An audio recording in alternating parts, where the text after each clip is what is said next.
사랑하는 여러분 안녕하세요. 고린도 교회 우리의 거울 7번째 시간입니다.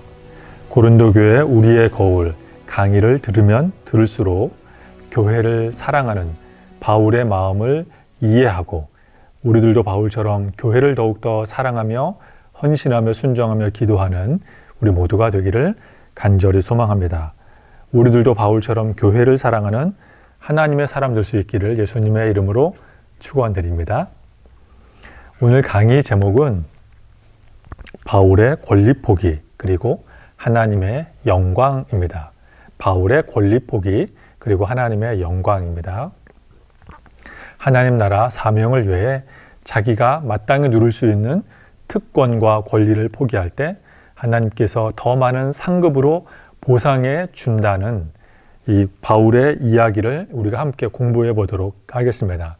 오늘은 그래서 고린도전서 9장에서 11장까지의 범위입니다. 고린도전서 9장에서 11장까지의 범위입니다. 오늘 7번째 강의를 통해 드리는 첫 번째 교훈, 손해보는 것이 승리하는 비결입니다.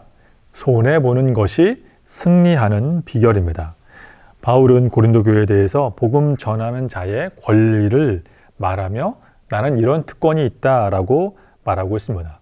자신의 사도적 권한을 변호하며 그리고 고린도전서 9장 1절에서 12절 이 앞부분의 말씀을 보면 바울은 나는 사도이기 때문에 그리고 고린도 교회 너희들이 내가 사도라는 것을 주 안에서 이미 인정했기 때문에 나는 복음 전하는 자의 권리와 특권으로서 고린도 교회 너희들에게 일정의 사례, 일종의 녹봉을 받을 자격이 충분히 있다. 하지만 나는 이 권리를 사용하지 않고 나는 자급하여 내가 자력으로 이 모든 선교 비용을 나는 감당하겠다라고 바울이 말하고 있습니다.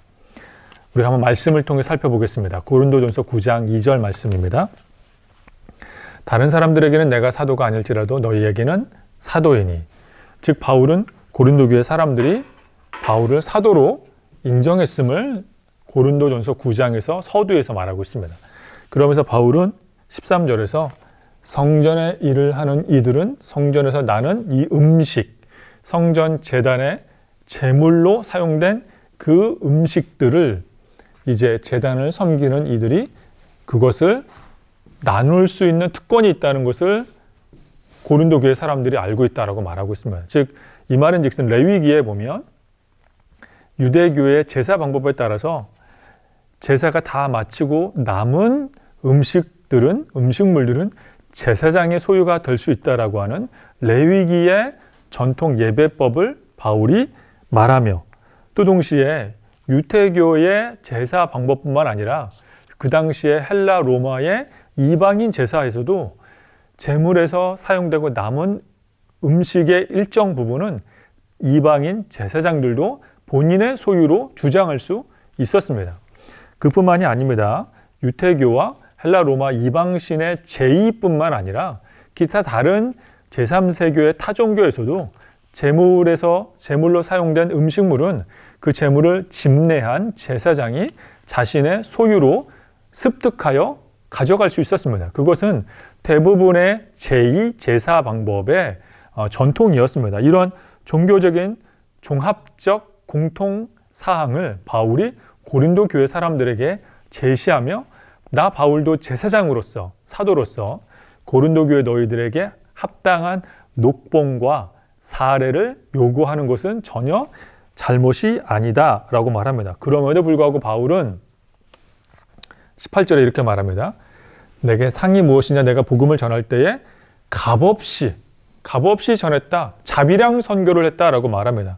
그러면서 바울은 이 권리를 나는 쓰지 않는다라고 말합니다. 이 권리는 바로 13절에서 말했던 성전 봉사자들, 종교 집례자들, 종교에서 쓰는 그런 모든 성직자들이 주장할 수 있는 그 권리와 특권을 바울은 나는 주장하지 않고 나는 자비량 선교를 하고 있다라고 말하고 있습니다. 왜 바울이 이렇게 사서 고생을 하냐면 응당 본인이 누릴 수 있는 이런 특권을 바울이 스스로 권리 포기하고 있냐면 바로 17절의 이유 때문입니다. 17절, 9장 17절 말씀입니다. 내가 내 자의로 이것을 행하면 상을 얻으려니와 내가 자의로 아니한다 할지라도 나는 사명을 받았노라. 바울은 바로 사명 때문에 나는 그 권리를 포기한다. 나는 고린도교의 사람들에게 녹봉을 사례를 받을 수 있는 특권이 있지만 나는 더 큰 대의 명분, 하나님 나라 건설을 위한 사명 때문에 나는 이제 자비량으로 너희들에게 절대 피해와 손해를 끼치지 않고 자비량으로 나는 선교를 하고 있다라고 말하고 있습니다. 그렇습니다, 여러분. 우리가 복음 때문에 때로 손해볼 수도 있습니다. 우리가 때로는 어떤 가격을 흥정할 때 신앙이 있다는 이유 하나만으로 우리는 손해볼 수도 있고, 운전 중에도 내가 신앙이 있다는 것 때문에 우리는 손해볼 때가 있고, 또 내가 교회를 다니는 것 때문에 일방적으로 참아야 할 때가 있습니다. 사랑하는 여러분, 너무 잘 참으셨습니다. 너무 잘 인내하셨습니다. 너무나도 감사드립니다. 우리가 억울한 일 당할 때 참고 인내하는 이유는 바로 우리에게는 더 큰 상급이 기다리고 있기 때문입니다. 바울처럼 내 것이지만 내 것이라고 주장하지 않고 더 큰 대의 명분을 위해 손해를 본다면, 바울처럼 눈앞에 있는 작은 이익보다 더 소중한 사명이 있다는 것을 기억한다면 하나님께서 우리를 칭찬해 주시고 더 큰 상급으로 보상해 주실 줄로 믿습니다. 바울은 작은 이익을, 눈앞에 있는 작은 이익 때문에 큰 대의 명분을 놓치지 않았습니다. 바울은 사명, 복음 증거자, 십자가의 전달자라는 사명 때문에 지금 당장 손해를 본다 할지라도 바울은 개념치 않았습니다. 눈앞의 손해에도 마음 상하지 않는 비결은 바울처럼 우리에게는 더 큰 사명, 더 큰 상급이 기다리고 있다는 믿음이 있을 때입니다. 바울은 그런 큰 보상을 기다리고 있습니다. 그래서 바울은 16절에서 이렇게 말하고 있습니다. 내가 복음을 전할지라도 자랑할 것이 없음은 내가 부득불 할 일임이라. 만일 복음을 전하지 아니하면 내가 화가 있으리로다. 바울의 이 말은 사실 예레미야의 사명 선언문을 바울이 자신의 언어로 재창조하여 기록한 것입니다. 예레미야 20장에서 예레미야 선지자가 이렇게 말합니다. 내가 다시는 여호와를 선포하지 아니하며 그의 이름으로 말하지 아니하리라 하면 나의 마음이 불붙는 것 같아서 골수에 사무치니 답답하여 견딜 수 없나이다. 이 예레미야의 사명 선언문, 고린도전서에 나온 바울의 사명 선언문 매우 흡사한 것을 알 수가 있습니다. 즉 바울은 예레미야와 동급으로, 예레미야 버금갈 정도로 사명에 철두철미한 사람입니다. 바울은 사명에 우리가 집중할 때, 그래서 손해를 본다 할지라도 그것이 승리한다는 비결을 알고 있었습니다. 하나님께서 더 큰 상급과 보상을 예비해 주신다는 믿음이 바울에게는 있었습니다. 그러므로 사랑하는 여러분, 저와 여러분은, 우리 모두는 지금 잠깐 손해를 본다 할지라도 바울처럼 사명 때문에, 더 큰 대의 명분 때문에, 하나님 나라의 사명 때문에 하나님께서 우리에게 칭찬해 주시고 더 큰 상급을 보상해 주실 줄로 믿는 그런 신실한 주의 백성 되기를 간절히 소망합니다. 미국의 강철왕으로 불리는 20세기의 강철왕 앤드류 카네기의 어릴 적의 이야기입니다. 앤드류 카네기가 어릴 적에 엄마와 함께 과일 가게에 들르게 되었습니다. 과일 가게에 방문한 이제 카네기, 어린 소년 카네기와 어머니는 이제 잘 익은 빨간 앵두를 눈앞에 두며 이제 과일들을 구입하고 있었습니다. 어머니 옆에 서 있는 어린 꼬맹이, 어린 소년이었던 카네기는 이 잘 익은 빨간 앵두를 보며 먹고 싶어서 앵두를 이렇게 유심히 쳐다보고 있었습니다. 그 모습이 귀여웠던 과일 가게 아저씨는 그 어린아이 앤드류에게 이런 얘기를 합니다. 아이야, 한 줌 내 손으로 집어서 먹으렴? 괜찮아, 먹어도 돼. 그래도 카네기는 이 앵두만 쳐다보지 자기 손으로 이 앵두를 집어서 먹지 않았습니다. 몇 번의 아저씨가 걸쳐서 이제 그 앵두를 먹으라고 했지만 카네기는 먹지 않았습니다. 그러자 그 과일 가게 아저씨가 자신의 큰 손으로 앵두를 이렇게 손으로 건져 올려서 카네기의 모자에 담아 주었습니다. 그래서 기분 좋게 카네기는 앵두를 받아서 엄마와 함께 가게 문을 나왔습니다. 그러자 엄마가 어린 카네기에게 물어봅니다. 아이야, 너는 왜 아까 내 손으로 앵두를 집으라고 했을 때 집지 않고 아저씨가 앵두를 집어줄 때까지 기다렸니? 어린 카네기의 대답이 너무나도 현명하고 명쾌한 대답입니다. 어린 소년이 이런 대답을 합니다. 엄마, 내 손보다는 그 아저씨의 손이 크잖아요. 네, 정말 명쾌한 대답입니다. 무릎을 탁 칠 만한 명쾌한 대답. 그렇습니다. 우리의 두 손은 작습니다. 카네기 어린 소년의 손도 작습니다. 바울의 손도 작습니다. 하지만 내가 내 손으로 이 작은 손으로 움켜잡으려는 작은 이익보다 우리를 위해서 상급을 예비하신 하나님의 손은 훨씬 더 큽니다. 온 세상을 만드신 하나님, 삼라만상 우주 만물, 천지 만물을 만드신 하나님의 큰 두 손으로 우리가 눈앞에 있는 작은 이익을 내려놓을 때 하나님은 사명 때문에 손해보는 우리를 기뻐하시며 더 큰 하나님 나라의 상급으로 갚아주실 줄로 믿습니다. 우리가 복음 증거자, 십자가의 전달자, 사명자라는 목적에 충성할 때 우리가 지금 손해본다 할지라도 하나님께서는 당신의 큰 손으로 은혜 베풀어 주실 줄로 믿습니다. 손해보는 것이 바로 승리하는 비결임을 믿으시는 우리 모두가 되기를 간절히 소망합니다. 오늘 7번째 강의를 통해서 드리는 두 번째 교훈. 과거를 기억해야 우리는 승리할 수 있습니다. 과거를 잊으면 미래는 없습니다. 과거를 기억해야 우리는 승리할 수 있습니다. 바른 신앙생활의 비결은 과거를 얼마나 기억하느냐에 달려 있습니다. 그래서 바울은 지금 이제 문제 많고 탈 많은 고린도 교회를 향해서 출애굽 당시에 이스라엘 민족의 과거 사건을 재소환하여 이제 과거 히브리 민족 유대인들처럼 하나님 앞에서 범죄하지 말 것을 고린도 교회 사람들에게 종용하고 있습니다. 고린도전서 10장 1절 이하의 말씀입니다. 이제 말씀을 한번 살펴보도록 하겠습니다. 고린도전서 10장 1절 이하. 형제들아, 나는 너희가 알지 못하기를 원하지 아니하노니.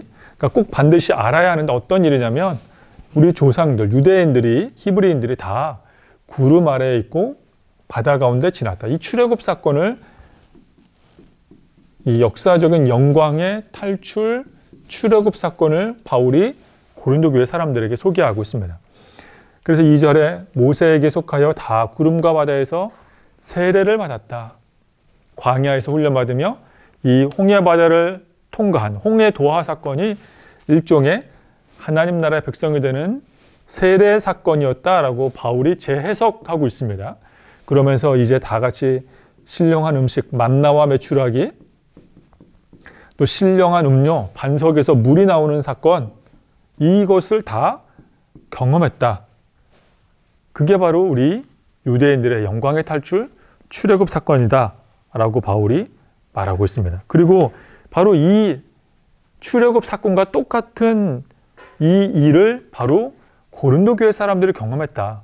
고린도 교회 너희들은 이제 헬라, 로마 이방 문화에서 하나님께서 너희를 건져내어 마치 히브리 민족이 홍해를 건넌 것처럼 이방 문화에서, 이방 세상에서 너희를 건져내어 하나님 나라의 백성, 교회의 사람들, 하나님 나라의 백성으로 하나님께서 세례를 베풀어 주시고 구원해 내셨다라고 바울이 설명하고 있습니다. 5절입니다. 그러나 다수를 하나님이 기뻐하지 아니하셨으므로 그들이 광야에서 멸망을 받았다. 왜냐하면 그들은 하나님께 범죄하며, 고린도 교회가 바울에게 그러하듯이 히브리 민족은 광야에서 모세에게 반기를 들고 모세에게 항명하여 그들은 광야에서 심판받았습니다. 그들은 자멸했습니다. 이러한 일들은 바로 본보기가 된다. 고린도 교회의 본보기가 된다. 히브리 민족의 이 실패는, 광야 실패는 본보기가 된다. 그래서 우리가 악을 즐겨한 것 같이 즐겨하는 자가 되지 않아야 한다라고 바울이 고린도 교회 사람들에게 간절한 마음으로 편지를 쓰고 있습니다. 바울은 유태인입니다. 유태인들은 말세에 나타날 메시아는 다윗 솔로몬과도 같은 힘을 지닌 제왕적 메시아이며 동시에 모세처럼 선지자의 능력을 갖춘 인물, 한마디로 말하면 슈퍼맨 같은 메시아가 나타날 것이다. 그가 바로 이스라엘을 로마 제국으로부터 구원하며 이스라엘의 신앙의 이 혼합주의, 변질된 신앙주의를 이제 순결한 유태교로 변화시켜줄 선제자 역할을 할 것이다라고 믿었습니다. 바울은 유태인입니다. 그런 시대적 배경과 선입견을 바탕으로 바울은 고린도 교회 사람들에게 수천 년 전에 있었던 출애굽 사건을 이제 빗대어서 지금 고린도 교회의 영적인 상황을 설명하고 있습니다. 그래서 바울은 지금 히브리 민족이 출애굽했던 것처럼 고린도 사람들이 고린도 도시에서 구원받은 것은 제2의 출애굽 사건과 똑같다라는 맥락에서 지금 설명을 하고 있습니다. 그래서 구약에 있는 사건들, 바로 이 구약에 있는 유대 민족, 이게 바로 옛 이스라엘이었다면 이제 신약에 있는 고린도 교회는 새 이스라엘이 되었고, 이제 이 출애굽 사건은 어린 양의 희생으로 이루어졌다면 이제 예수님, 어린 양이신 예수님의 십자가 사건으로 구원받았고, 이제 범죄한 아담에 대해서 설명을 한다면 예수님이 마지막 아담이 되었다라고 바울은 설명을 하고 있습니다. 그래서 바울은 이런 자신의 서신서에서 이런 이야기들을 계속해서 하고 있습니다. 또 바울은 범죄하여 이스라엘 민족이 조상들이 하나님의 형상이 파괴됐다면 이제 신약 시대는 예수님으로 말미암아 하나님의 형상이 회복된다라고 고린도전서와 후서에서 말하고 있고, 또 출애굽한 이스라엘 민족의 죄, 악을 즐겨했던 그들의 죄, 그래서 애굽의 고기 까마 먹던 시절을 그리워했던 그들의 죄가 마치 지금 고린도 교회가 우상 제물의 고기를 먹는 것과 똑같다라고 비판을 고린도전서 10장에서 하고 있습니다. 또 출애굽기 32장에서 모세가 40일 동안 산에서 하산하지 않자 금송아지를 만들었던 이 우상 숭배의 사건이 신약의 고린도 교회가 우상 숭배하는 것과 똑같다라고 고린도전서 10장에서 말하고 있습니다. 그리고 바울은 모압 여인, 이스라엘 민족의 모압 여인과 이제 율법에서 금지한 이런 모압 여인과 관계를 맺는 것이 바로 지금 고린도 교회 안에 있는 여러 가지 음행 사건과 똑같다라고 고린도전서에서 역시 바울이 말하고 있습니다.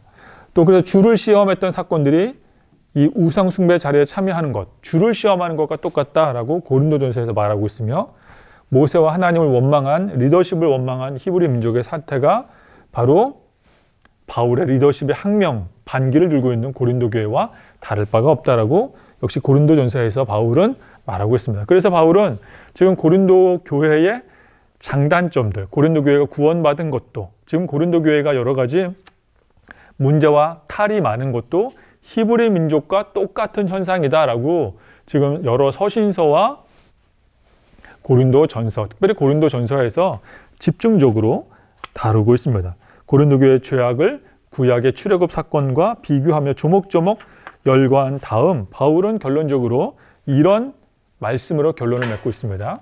고린도서 10장 12절 말씀, 그런즉 선줄로 생각하는 자는 넘어질까 조심하라. 사랑하는 여러분, 혹시 영상을 보시는 분들은 계신 곳에서 저와 함께 이 말씀을 같이 한번 함께 합독해 보면 좋겠습니다. 선줄로, 그런즉 선줄로 생각하는 자는 넘어질까 조심하라. 즉 교만하지 말아라 라는 것입니다. 내가 이제 어떠한 영적 권위자의 그런 지도를 받지 않고 나는 스스로 자립할 수 있다. 마치 누가복음 15장에 아버지를 재물을 먼저 받아 아버지의 자리에서 독립해 나간 탕자처럼 스스로 설 수 있다라고 생각하는 그 사람은 넘어질 수 있다라고 바울이 말하고 있습니다. 그러면서 바울은 14절에 그런즉 내 사랑하는 이 고린도 교회 사람들아 우상 숭배하는 일을 피하라. 출애굽한 히브리 민족 조상들처럼 우상 숭배하는 일만큼은 피해야 한다라고 말하면 13절에 유명한 말씀, 위로가 되는 말씀이 중간에 들어 있습니다. 사람이 감당할 시험 밖에는 너희가 당한 것이 없나니 오직 하나님은 미쁘사, 즉 하나님은 성실하셔서 너희가 감당하지 못할 시험 당함을 허락하지 아니하셔서 시험 당할 즈음에 피할 길을 주신다, 예비해 놓으신다라고 합니다. 그래서 이 13절의 말씀만 딱 떼어놓고 보면 굉장히 위로가 되고 우리에게 힘을 주는 말씀이지만 사실 이 말씀은 우리에게 위로가 되는 말씀이 아닙니다. 바울의 원래 의도는 위로를 주기 위한 말씀이 아니라 전체 맥락에서 놓고 보았을 때 13절 말씀은 바로 질책과 권면의 성구입니다. 한마디로 시험을 당해도 똑바로 행동해라. 시험을 당해도 어떤 비상 탈출구가 있다는 뜻이 아니라 피할 길이 어떤 고난이 왔을 때 이 고난을 우리는 살짝 피해가는 일종의 탈출구, 피할 길을 도망치는 어떤 구멍이 있는 것이 아니라 고난이 왔을 때, 시험이 우리를 만날 때 우리는 그 시험을 고스란히 정면 승부하여 돌파하고 견뎌내고 참고 인내해라 라는 뜻입니다. 시험을 정상적으로 이겨낼 수 있다라는 것입니다. 그래서 바울은 선줄로 생각했다면 조심해라. 우상 숭배를 피해라. 이 시험을 당할 때, 신앙의 여러 가지 시험을 당할 때, 우상 숭배하는 여러 가지 시험을 당할 때 하나님은 너희에게 피할 길을 주신다. 즉 탈출구가 아니라 그 시험을 정면으로 맞닥뜨려서 이길 수 있도록 하나님은 도와주신다라는 것입니다. 사랑하는 여러분, 고린도 교회의 문제는 사실 성경 책 문서 안에만 있는 것이 아닙니다. 오늘날의 대한민국 교회도 사실 여러 가지 문제가 있습니다. 최근에 두란노 출판사에서 흥미로운 책 한 권을 출판했습니다. 책 이름이 한국교회의 7가지 죄라는 책입니다. 두란노 출판사에서 나온 한국교회 7가지 죄. 이 책을 자세하게 설명하기에는 시간이 없기 때문에 목차만 간단하게 설명을 드리자면, 첫 번째, 한국교회는 영적 남용의 죄가 있고, 두 번째, 사유화하는 죄가 있고, 세 번째, 신앙생활을 사사화하는 죄가 있고, 네 번째, 너무나도 많은 침묵 중심주의의 죄가 있고, 다섯 번째, 공로자 신드롬, 여섯 번째, 송사 신드롬, 일곱 번째, 무례하다라고 말하고 있습니다.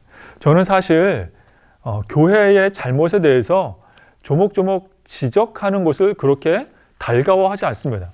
우리는 누구나 다 오늘날의 교회가 문제가 있다, 병폐가 있다는 것을 알고 있습니다.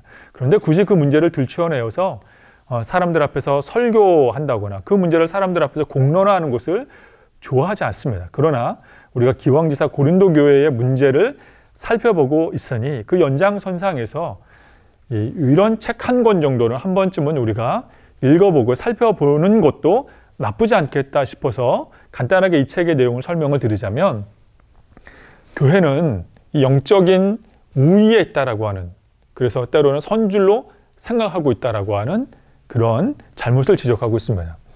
또 교회는 이 공적 영역, 교회가 이 세상에서 공적인 선악 영향력을 미쳐야 하는데 너무 사유화가 됐다. 그 연장선상에서 신앙생활을 사사화하고 있다. 즉 너무 개인 중심적으로 생각을 하고 있다. 교회가 나의 건강, 가족의 번영을 위해서 너무 집중하고 있다. 나와 가족이라는 한계를 넘어서서 지역사회를 섬기고 나라를 섬기고 세상을 섬겨야 하는데 그런 사명을 등한시하고 있다는 것입니다.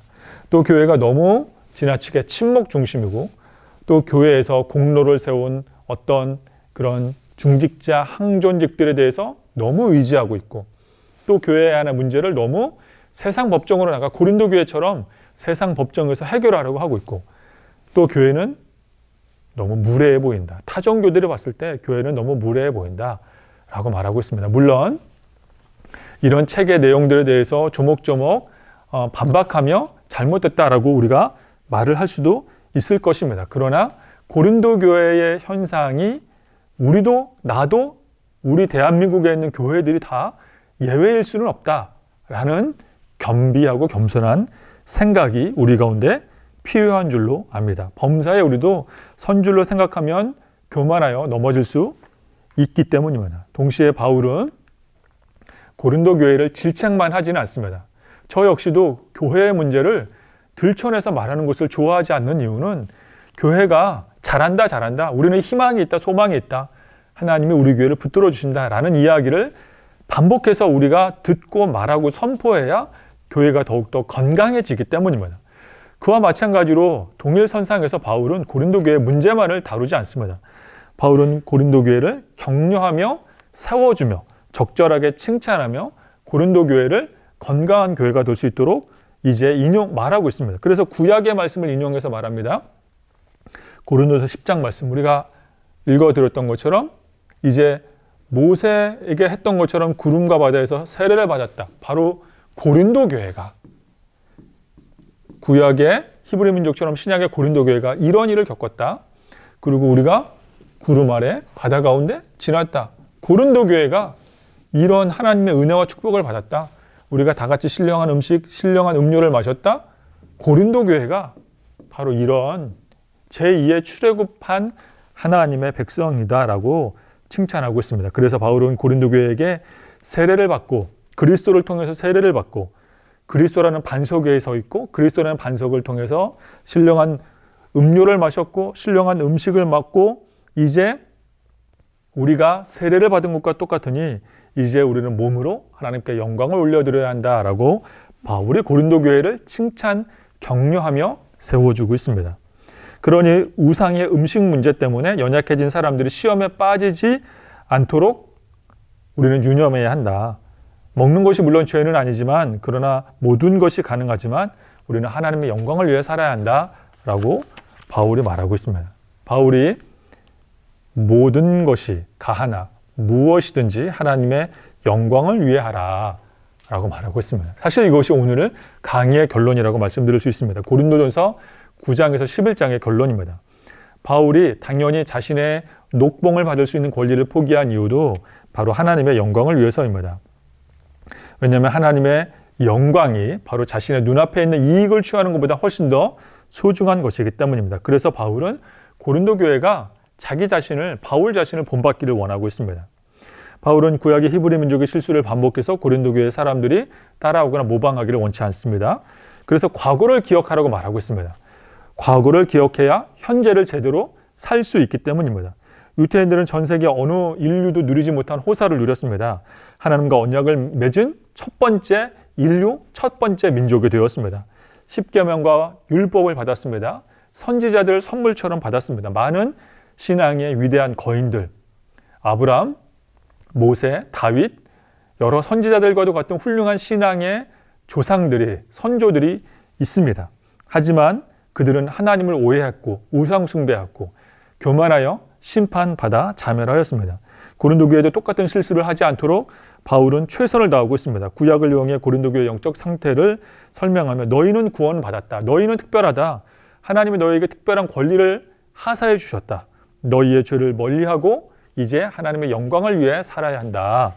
라고 바울이 편지를 쓰고 있습니다. 사랑하는 여러분, 우리들도 동일합니다. 우리들도 구원받은 하나님의 백성입니다. 믿으시죠? 저와 여러분은 구원받은 하나님의 백성. 다 같이 신령한 음식을 먹고 다 같이 신령한 음료를 마시며 그리스도의 반석 위에 서서 이제 홍해를 통과한 것처럼 세례를 받은 우리들입니다. 우리는 하나님의 백성입니다. 그런데 하나님의 백성이라는 이 말 자체가 굉장히 종말론적인 말입니다.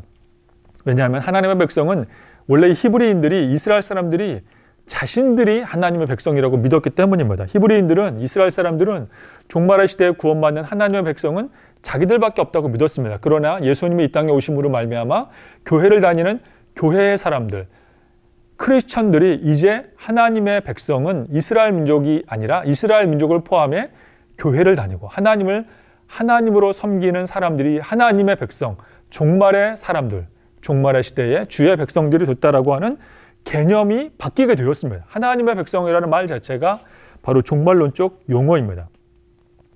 예수님께서 십자가에 죽으시고 부활하시고 승천하신 다음 교회가 세워졌고 교회에 소속된 신앙생활하는 크리스천들은 이제 하나님의 백성이라고 하는 정체성을 스스로 깨닫고 있습니다. 그래서 교회사를 연구해 보면 하나님의 백성이라는 정체성을 가진 전 세계 모든 크리스천들이 내가 바로 종말의 시대를 사는 하나님의 백성이라는 이 말을 공통적으로 사용하고 있는 것입니다. 우리는, 저와 여러분은 종말의 시대를 살고 있는 주의 백성, 하나님의 백성입니다. 다시 말해 고린도전서 10장을 통해서 고린도 교회에 전하는 이 놀라운 영적 변화, 바로 이것은 저와 여러분에게도 해당되는 말씀입니다.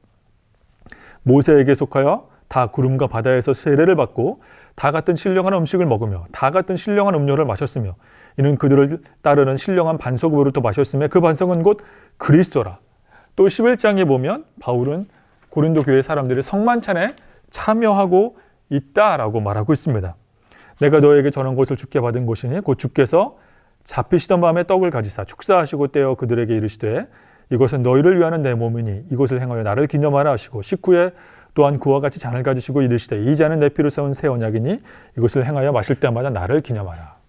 고린도 교회 사람들이 이제 하나님 백성이 된 것처럼 성찬식 세례에 참여할 수 있는 것처럼 바로 우리가 하나님 나라의 백성이 되었습니다. 그래서 저명한 독일의 신학자 판넨베르크는 성찬식과 세례식에 참여하는 것만으로 최고의 확실한 구원받은 표징이다라고 말을 했습니다. 판넨베르크는 우리가 구원받은 것에 대해서 흔들릴 수 없다. 내가 세례를 받고 성찬식에 참여했는데 이것만으로도 구원받은 확실한 표정 외에 다른 무엇이 더 필요하냐라고 판넨베르크는 자신의 조직신학책에서 말하고 있습니다. 그렇습니다. 우리는 고린도 교회처럼 구원받은 하나님의 백성입니다. 우리도 이런 신령한 음식, 신령한 음료를 받아 누리는 특권을 받고 있습니다. 우리도 누리고 있습니다. 이 특권에는 그러나 막중한 책임이 따르고 있습니다.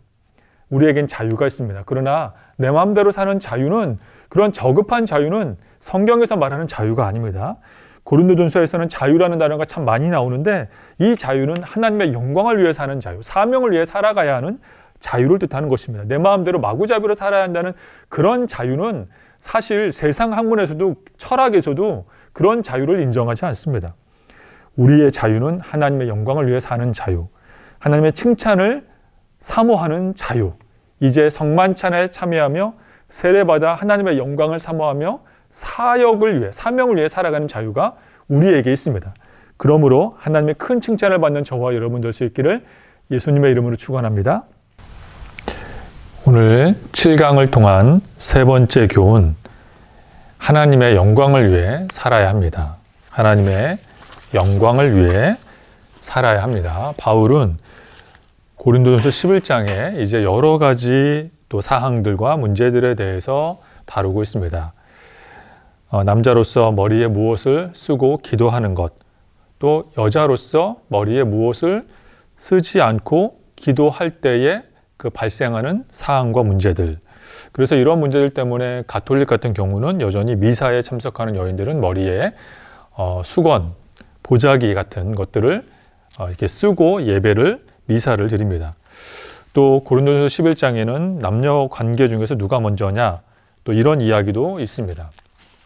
또 고린도전서 11장에는 음식 문제, 주의 만찬에 대한 문제도 있습니다. 또 이 주의 만찬이 성찬과 애찬의 문제로 후대에서는 구분하여 설명을 하지만 1세기 당시에는 이 성찬이냐 애찬이냐라는 구분이 명확하지 않고 모호했습니다. 그래서 1세기 당시에는 모여서 함께 식사를 나누고 식탁의 교제를 나누고 바로 이어서 성찬과 함께 예배를 드렸습니다. 그런데 이런 먹는 문제에 있어서 누구는 먼저 도착하여 음식을 먹고 또 누구는 늦게 도착하여 음식을 먹지 못하는 그런 사태가 발생했습니다. 특별히 이 고린도 교회 안에 부자인 성도들이 음식을 싸워서 이 가난한 사람들이 도착하기도 전에 먼저 음식을 먹고 취하는 문제들이 생겨나 서로 모일 때까지 기다려라 라는 이런 문제를 바울이 말하기도 하였습니다. 이 먹는 문제, 복장과 태도에 대한 문제, 리더십에 대한 항명, 분열, 우상숭배, 방종, 잘못된 금욕주 여러 가지 문제가 활화산처럼 분출하는 고린도 교회. 다음 강의는 이제 영적인 열광주의, 신앙의 잘못된 그릇된 열광주의에 빠지는 고린도 교회의 모습을 또 우리가 볼 수 있습니다. 이 모든 것들은 고린도 교회가 바울처럼 이 하나님 나라에 대한 시선, 이 두 개의 시선이 결여되었기 때문입니다. 그래서 이제 오늘 강의의 마지막은 과거를 기억하지 못하면 미래가 없다라고 하는 이 마지막, 이 한 국가를 소개하며 강의를 마치도록 하겠습니다. 바로 중국 공산당입니다.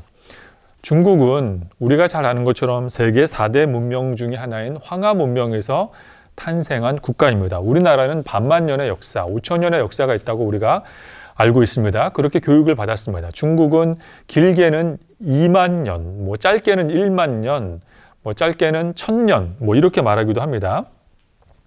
우리나라의 역사에 비해서 중국은 확실한 것은 더 오랜 그런 세월을 중국이 보냈습니다. 중국의 역사가 2만 년이든 만 년이든 더 짧은 기간이든 정확하게는 우리가 알 수는 없지만 우리나라는 역사 속에서 실제 중국에게 종종 도움을 받았고 중국 문화의 영향을 많이 받았습니다. 그런 중국이 지금은 문화 후진국이 됐습니다. 그래서 중국이 우리나라의 김치가 자기네 나라 음식이라고 말하고 우리나라의 한복이 자기네 전통 의상이라고 말하고 우리나라의 자랑스러운 손흥민 선수가 자기네 나라 축구 선수라고 그런 중국이 문화 후진국이 되어 억지스러운 이야기를 주장을 말하고 있습니다.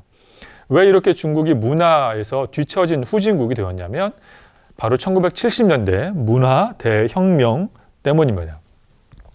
그 당시 중국을 주석이었던 모택동, 이 마오쩌둥은 중국 공산당을 정당화하고 중국 공산당 청년들에게 공산당 사상을 심어준다는 명목 아래 중국의 수천 년의 역사를 송두리째 부정하는 문화 대혁명, 문화 숙청 기간을 가졌습니다.